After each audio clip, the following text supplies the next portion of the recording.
Let me guess. You started looking into investing, and within about 5 minutes you were hit with a wall of confusing terms. Index funds, mutual funds, ETFs, hedge funds. Suddenly, every finance YouTuber is saying something different. One says, just buy index funds and chill. Another says, ETFs are the future. Someone else claims hedge funds are where the real money is made. And before you know it, you're sitting there thinking, wait a second, are these all the same thing? Are they completely different? And which one am I actually supposed to invest in? Because here's the wild part. These investment funds aren't some tiny niche corner of finance. They control enormous amounts of money. According to the Investment Company Institute, mutual funds and ETFs in the United States alone manage more than $30 trillion in assets as of 2025. That's larger than the entire U.S. economy just a couple decades ago.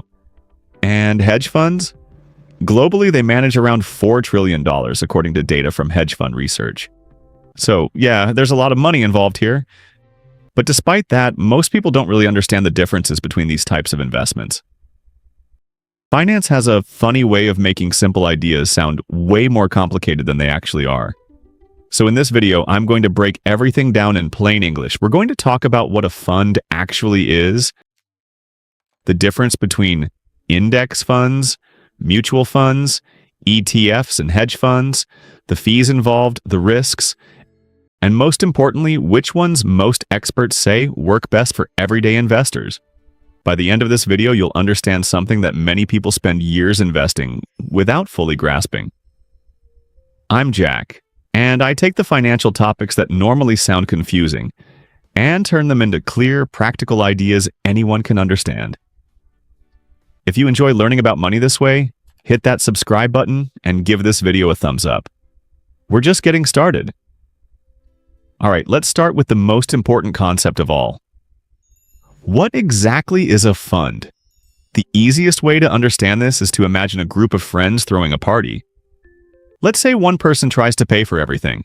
The cake, the food, the decorations, the music. That would get expensive pretty quickly. Instead, everyone chips in a little bit of money. Suddenly you have a shared budget, and that pooled money can pay for everything the party needs. That's essentially how an investment fund works. Instead of one person investing on their own, a large group of investors combine their money into a single pool.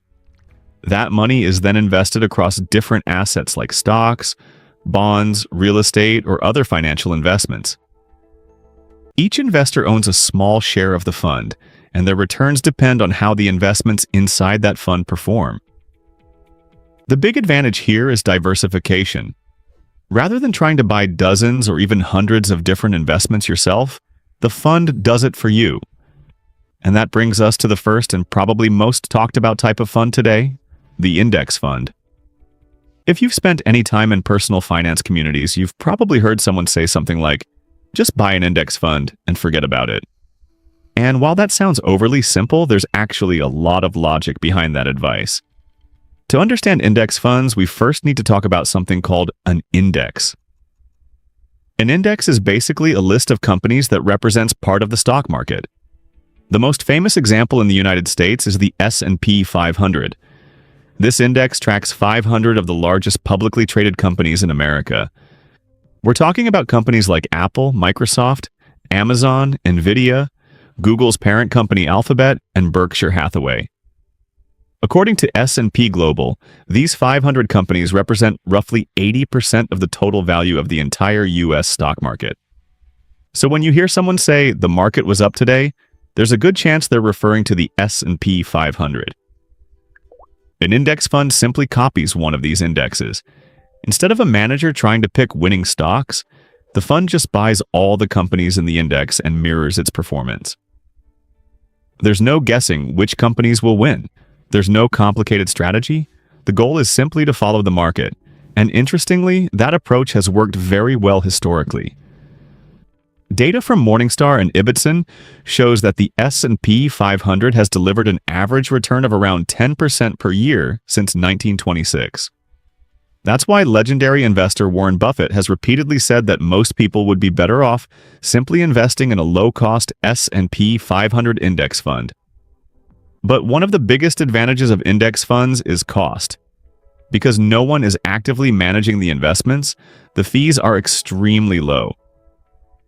Many index funds today charge between 0.02% and 0.10% per year.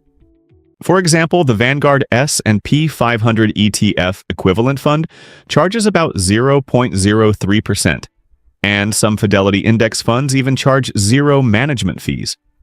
In other words, if you invested $10,000, you might only pay a few dollars per year in fees, which is honestly cheaper than a sandwich. But there's one detail that often surprises beginners. Traditional index funds don't trade instantly like stocks. Instead, they're priced once per day after the market closes using something called the net asset value, or NAV. So if you place an order to buy shares during the day, the final price you receive is determined after the market closes. For long-term investors, this usually doesn't matter much, but it's a small detail worth understanding. Now let's move on to something that sounds similar but works quite differently: mutual funds. Mutual funds were actually the dominant investment vehicle for decades, especially before ETFs became popular. Even today, they remain enormous. According to the Investment Company Institute, mutual funds in the U.S. manage around $22 trillion in assets. That's a staggering amount of money. At first glance, mutual funds look similar to index funds. Investors pool their money together, and the fund invests across many different assets. The big difference is that most mutual funds are actively managed. That means a professional fund manager, or often an entire team of analysts, decides which investments to buy and sell. Their goal is to outperform a benchmark like the S&P 500 by choosing the right companies at the right time. On paper, that sounds fantastic. You're basically hiring experts to beat the market for you. But here's where things get interesting. Studies consistently show that most actively managed funds fail to outperform the market over long periods. The SPIVA scorecard from S&P Global regularly tracks this, and their reports show that roughly 85 to 90% of actively managed U.S. stock funds underperform the S&P 500 over a 10-year period, and they usually charge significantly higher fees while doing it. Many actively managed mutual funds charge anywhere between 0.5% and 1.5% annually, sometimes even higher. That may not sound like a huge difference, but over decades, it can significantly reduce your returns. Fees compound just like investment returns do. Still, mutual funds remain popular for certain strategies, especially in retirement accounts like 401ks where they're commonly offered. Now let's talk about one of the biggest innovations in investing over the last few decades: ETFs. ETFs, or exchange-traded funds, were first introduced in the United States in 1993. Since then, they've exploded in popularity. According to BlackRock's global ETF data, ETFs now manage more than $8 trillion in assets in the US alone. So what exactly is an ETF? Think of it as a hybrid between a stock and a fund. Like an index fund, an ETF holds a basket of assets such as stocks or bonds. But unlike traditional funds, ETFs trade throughout the day on stock exchanges. This means you can buy and sell them instantly while the market is open. That flexibility makes them very popular among investors. Many ETFs also track indexes, meaning they follow the same passive investing philosophy as index funds. And just like index funds, their fees are usually very low. Some of the largest ETFs in the world charge expense ratios around 0.03% per year.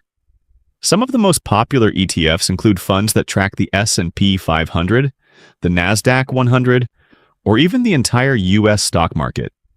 But ETFs go far beyond that.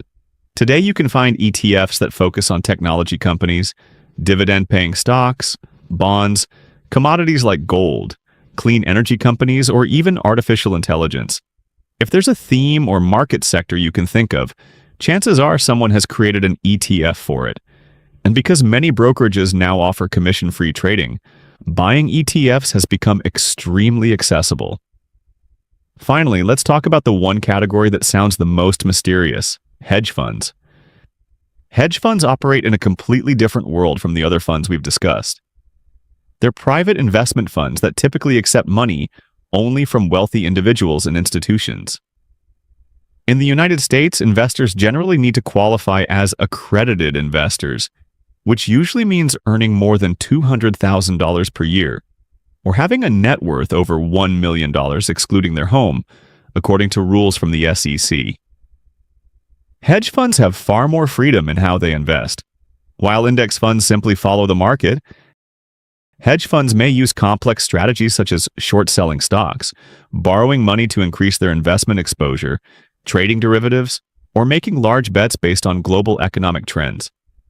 These strategies can sometimes generate huge returns, but they also carry significantly higher risk. And then there are the fees. Hedge funds are famous for the 2 and 20 model. This means they charge around 2% of assets every year as a management fee, plus 20% of any profits they generate. If a hedge fund manages $1 billion, the manager collects $20 million annually in management fees alone, before performance fees even enter the picture. Despite the prestige and high pay, hedge funds haven't consistently beaten the broader market either. Research from Hedge Fund Research shows that many hedge funds have underperformed the S&P 500 over long time periods, which is why many financial experts today recommend something much simpler: low-cost index funds, or ETFs. They offer broad diversification, extremely low fees, and historically strong long-term returns. Instead of trying to pick winning stocks or managers, you're simply investing in the overall growth of the economy. And historically, that has been a very effective strategy. So, to bring everything together, index funds aim to copy the market. Mutual funds try to beat the market. ETFs combine diversification with stock-like trading flexibility, and hedge funds pursue aggressive strategies for wealthy investors.